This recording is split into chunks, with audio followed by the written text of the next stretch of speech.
ज्वलत्कराळ जिह्विका धगत्कठोरदंश्रिका प्रदीप्त दिग्विदिक्तट प्रचण्डवह्निकीलका सहस्रशतसहस्रकोटिकोटिकेसर प्रभासमान भद्रनारसिंह ते नमो नमः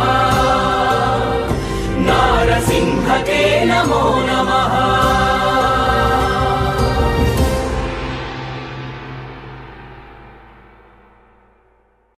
नमस्ते अस्तु भगवन् विश्वेश्वराय महादेवाय त्र्यम्बकाय त्रिपुरान्तकाय त्रिकाग्निकालाय कालाग्निरुद्राय नीलकण्ठाय मृत्युञ्जयाय सर्वेश्वराय सदाशिवाय